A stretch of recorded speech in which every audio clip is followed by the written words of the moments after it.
Praise the Lord. It has come to my attention that many of you do not know me.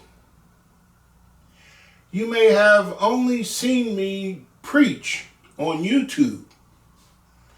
You neither know me personally nor understand how I came to be Minister Bill. Therefore, I thought it would be wise to make two videos and explain my origin and my ministry.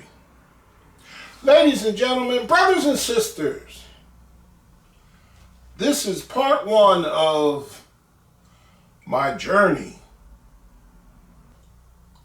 I was born on June 26, 1960, and grew up in a place called Norristown, Pennsylvania. Norristown is a small suburban community 20 miles northwest of Philadelphia. During the 1960s and 70s, Norristown was a robust and thriving community. It was overflowing with talented young people. There were kids above me in age, and there were kids below me as well. We competed against each other in sports. Often, we fought against each other for a place in the memory and folklore of Norristown. My neighborhood is called the Valley. The Valley is a 3-block square area on the east end of Norristown. There were 3 fields surrounding the valley. We played football aggressively without padded protective equipment. We intentionally tried to hurt each other. This was called a hanging. I have several scars from my childhood days playing football in the valley. My neighborhood made me strong. Growing up, my hero was an older kid from the block named Bungie. Wade Stevens Jr. is his real name, but everybody called him Bungie. Everybody loved him. He was already a legend for his athletic ability when he graduated high school in 1970. It was during that year, in 1970, that I saw Bungie playing in the Montgomery County All-Star football game, which was played in our hometown, Roosevelt Field. Bungie played well. And it was that moment when I was 10 years old, seeing Bungie play, that I decided I was going to be one of the best football players in Montgomery County also. I made it my goal to play in the Montgomery County All-Star game. This is me at 6 and 9 years old. I hated school. I spent an enormous amount of time standing in the corner.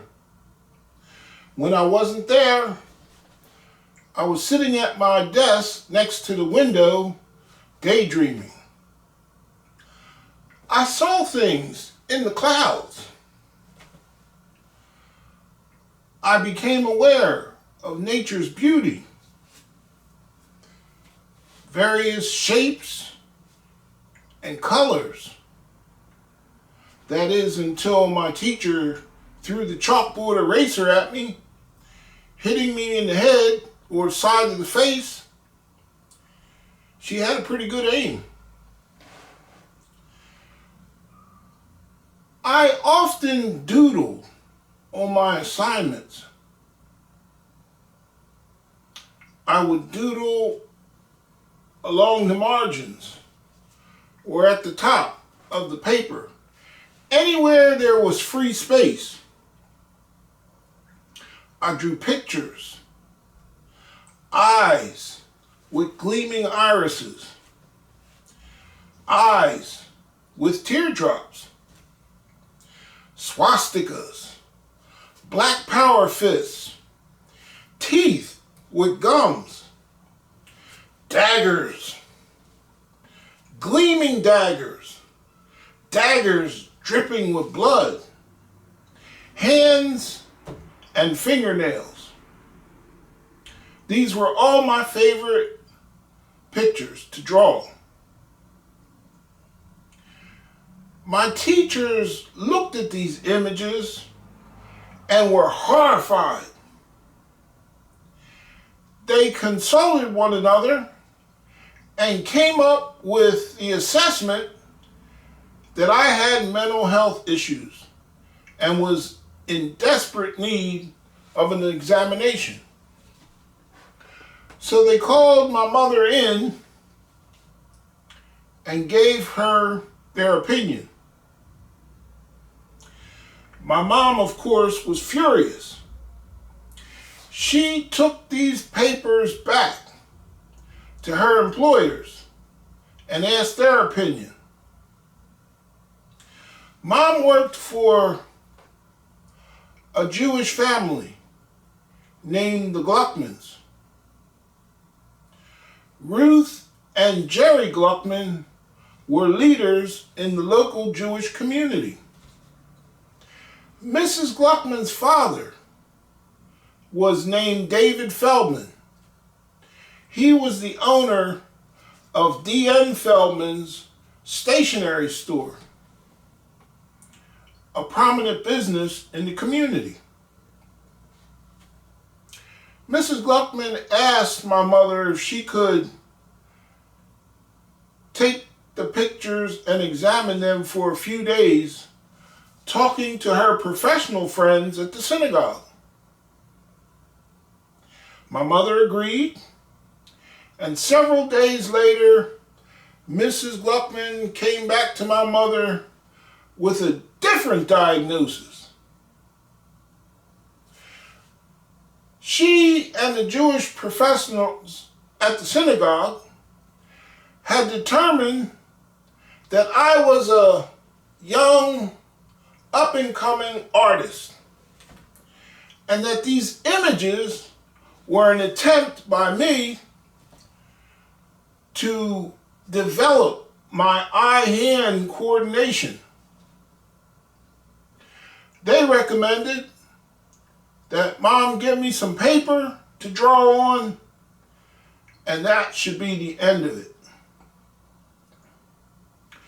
Mrs. Gluckman took it upon herself to take me down to her father's stationery store, and she gave me art supplies, papers, pens, markers, paints,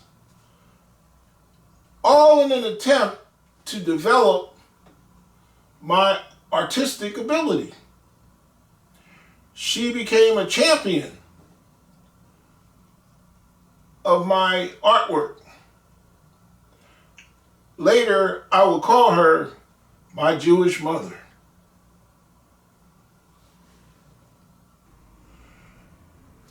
This is a photo of me and my brother Dave. I was 13, he was 17. I must talk about Dave because he played a significant role in my early development. Dave was a superbly talented athlete, a member of the NT Express, Norristown High School's state championship track team. At this time, in 1973 to 1975, Norristown track and field were among the best in the United States. People used to watch them get off the bus and say, "That's Norristown." Dave was a championship high jumper and triple jumper. There was an entire wall in our home filled with ribbons, plaques, and trophies that Dave had earned during his track career. Dave's name was frequently mentioned in the newspapers, and it even appeared in a national registry of America's track and field stars. My name, on the other hand, was nowhere. I did not own a single trophy. This made me extremely jealous of my brother.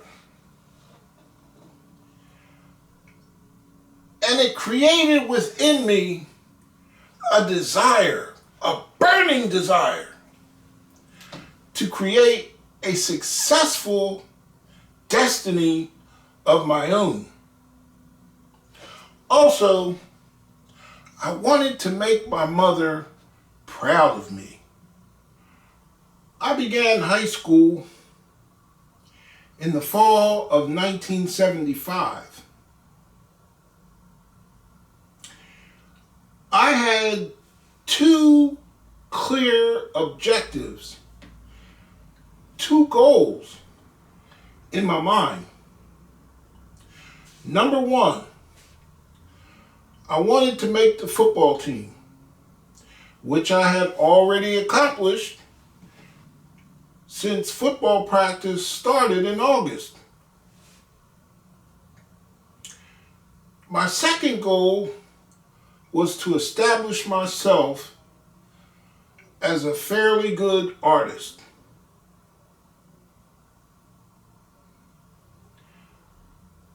Norristown High School is something of a maze when you first enter the building. Until you get familiar with the layout of the classrooms, sometimes it's difficult to find one of these rooms. My homeroom was on the third floor, and I remember descending the stairwell, coming down to the first floor. I was looking for my first class of the day, art class. As I walked through the halls searching for my room, a short lady with white hair came up alongside me and started yelling, "What are you doing lingering in the hallway? Get to your class, kid." I stopped and looked at her because I had experienced road rage. I wanted to curse this woman out. but I restrained myself. I remembered something my mom had told me. However you treat those teachers at school, that's how you're treating me. So I restrained my anger, and I walked away from this woman without having said a word. I finally found my class and went in and sat down. But I had to calm myself because I was still very angry. Suddenly, the bell rang, and that short woman with white hair walked into my classroom and closed the door behind her. I thought to myself, oh no, this isn't going to work.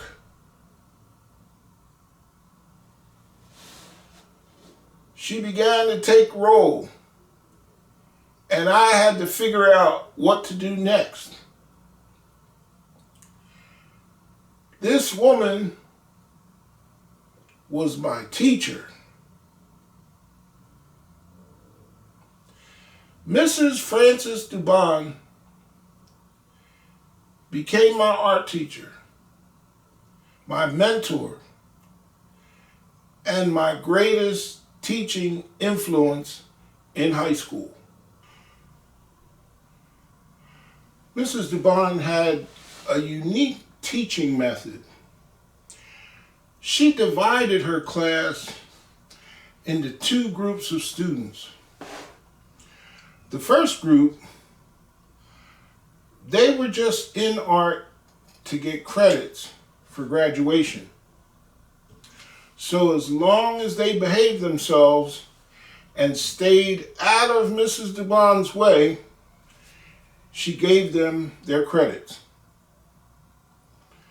The second group were the serious artists.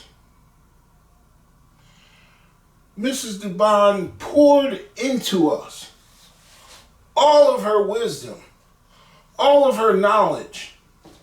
She pushed us and demanded that we create art we didn't even know was inside of us. I used to make a lot of drawings from comic books. Once, Ms. Dubon gave us an assignment to produce a self-portrait. I produced mine with my tongue sticking out. Mrs. Dubon yelled at me, and she said, "Stop fooling around. You should make serious art. You must make serious art." I stopped being immature and began to take art seriously. She taught us what serious art really meant. We spent hours reviewing slides of great masters from each of the art periods.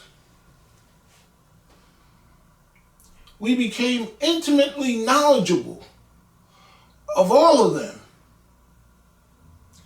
My favorite artists were Caravaggio, Michelangelo, and a Jewish artist named Yaakov Agam.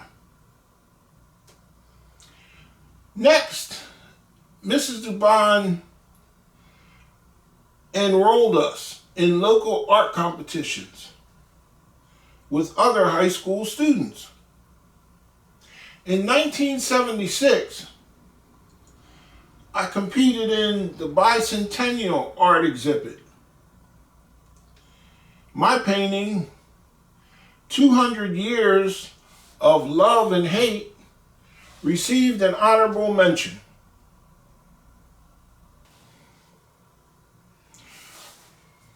Junior year, the football team exploded in the Suburban 1 conference. We went 10-0-1. This was only the second undefeated season in Norristown's history. The other one was in 1957. We received team jackets. I didn't start that year,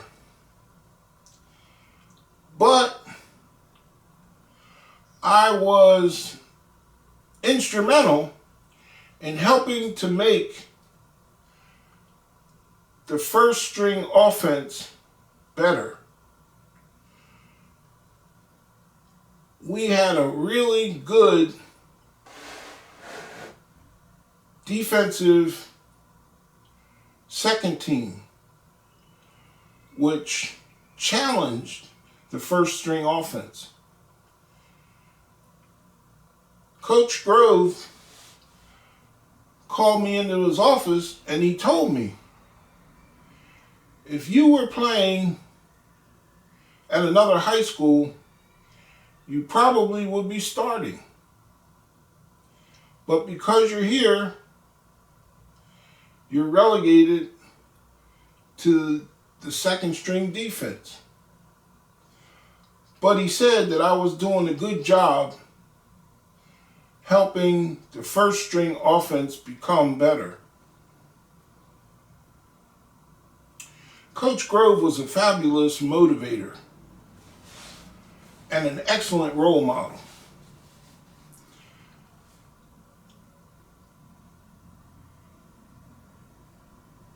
In junior year, Mrs. Dubon did something. She did several things that really made a significant change in my artwork and in my life. First, she invited me and several of my colleagues to come to a parent-teachers conference. She wanted us to work on some projects so that the parents could see what kind of things we do in the art class. This was a PR move.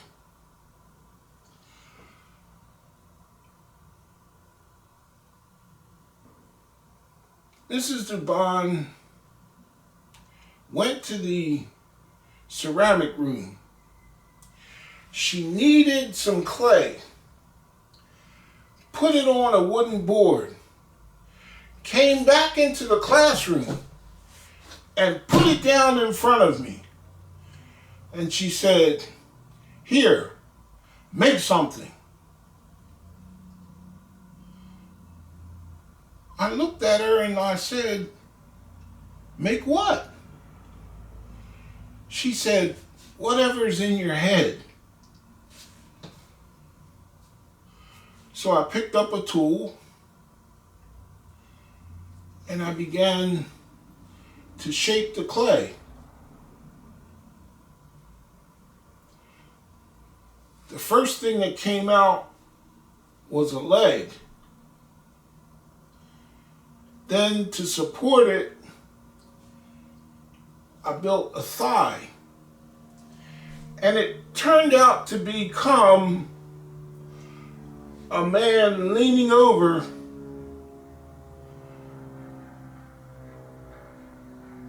in agony, frustration, or anxiety.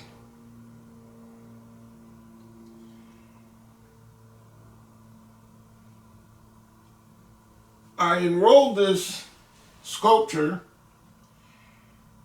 into a competition. it took second place. But more importantly, Mr. Rarick, one of the guidance counselors and a licensed psychologist, loved it. He bought it from me for $30. That was a critical moment in my life. Number one, I learned that I had the ability to create sculptures. Number two, I saw the earning potential that my talent produced.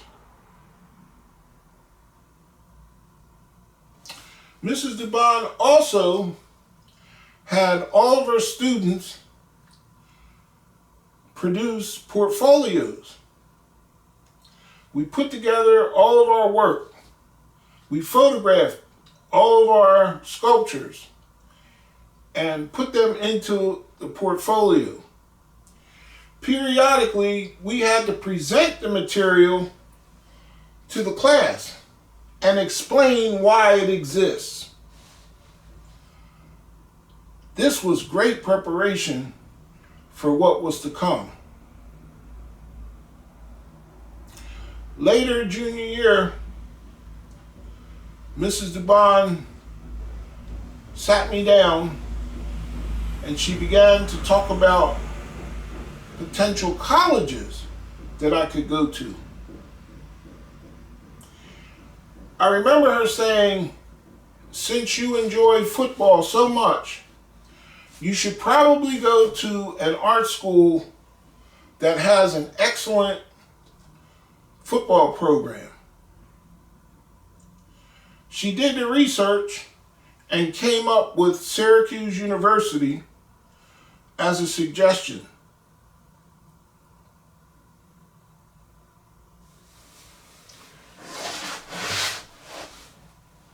That summer,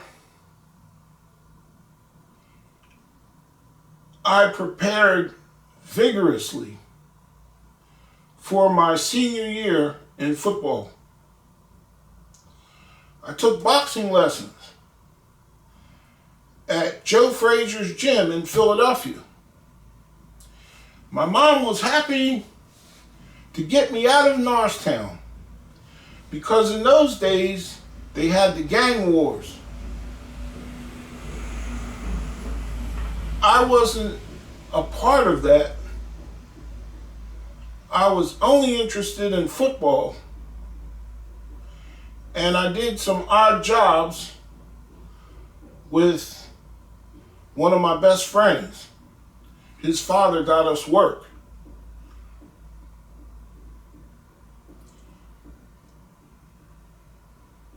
But aside from the boxing, I lifted weights and I was preparing myself for senior year. I was going to start and I was going to become an all-star. Senior year was explosive. I developed a pretty good reputation for being a good defensive end. Unfortunately, our team went 4-6-1. However, I was able to make first team all-league defensive end. Also,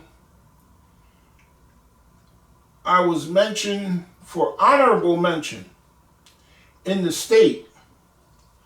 That meant that I was considered to be the 5th best defensive end in the state of Pennsylvania. I was really happy with that choice. The football banquet was a wonderful experience. I received the Most Improved Player trophy,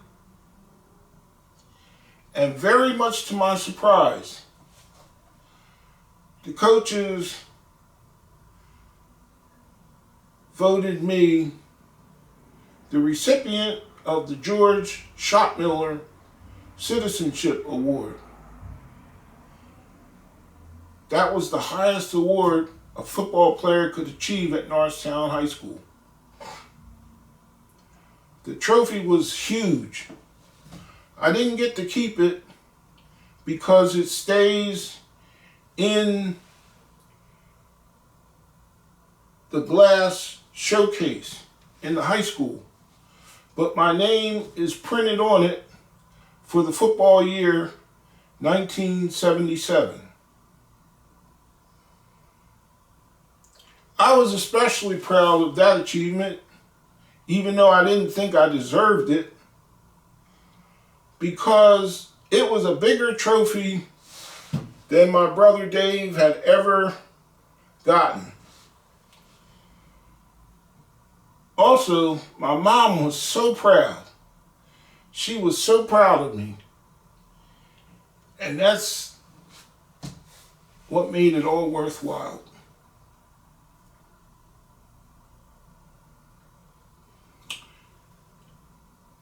Sometime later, I received in the mail an invitation to play in the Montgomery County All-Star Game.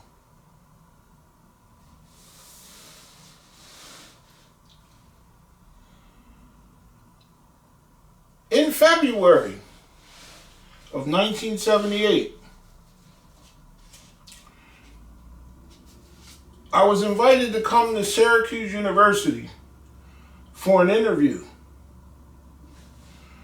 I met with Roger Mack,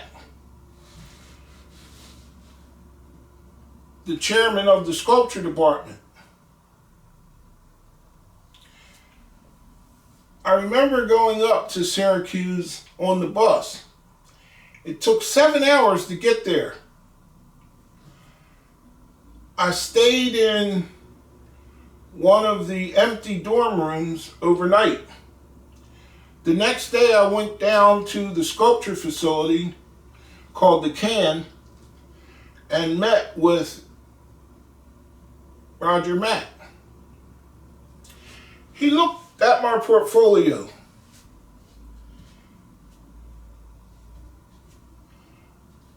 Quickly glanced over the paintings. He didn't seem too interested in them. But when it came to the sculpture, he stopped and he looked at them. And he began to ask me questions. And I could see he was very impressed with my ability to create sculptures. At the end of the interview, he looked at me and said, "I think it's very likely that you will be accepted here at Syracuse University, but you have to wait for official confirmation in the mail." I was ecstatic. I got on the bus, went back home, and told my mom everything that happened. Together, we rejoiced.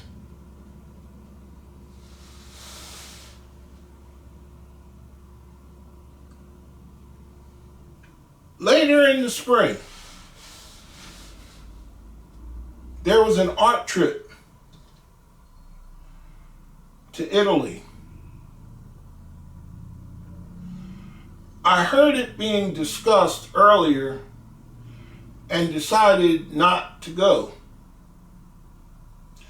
I knew my mom didn't have the money, so I didn't want to trouble her with this. Mrs. Dubon called my mother and discussed with her the trip to Italy. Somehow, my mom came up with the money. I don't know for sure, but I'm almost 100% certain that Mrs. Gluckman gave my mom the money for me to go to Italy. Italy was a fantastic experience. We connected with another group of high school students from Long Island, New York. And together, we traveled all the great sites in Italy. We went to Milan, Venice, Florence, and Rome. We saw all the great masters. The highlight for me was seeing Michelangelo's great sculpture, the David.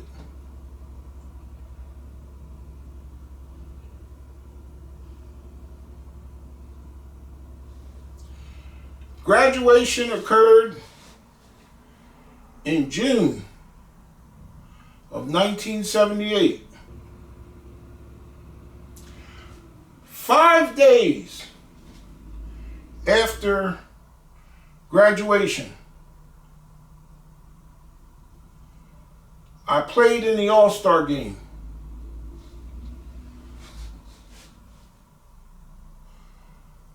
I had gone into the game with an attitude because many of the guys I was playing against had received scholarships to great colleges. Penn State, Pittsburgh, University of Washington.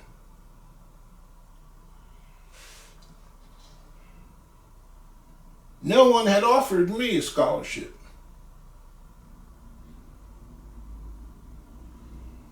So I was out for blood. I was going to hang whoever touched the football. Aside from this, the other two players from Norristown were unable to make the game. They had other commitments. So I knew the eyes of the community were on me, and I was going to give them a show they would never forget. Opening kickoff, I ran down the field with the intention of hanging the person who touched the football. I was running pretty good. Someone hit me on the side. It wasn't a full frontal hit, it was just a hit on the side. But it was enough to knock me off balance. When I planted my foot to compensate, I tore the ligaments in my knee.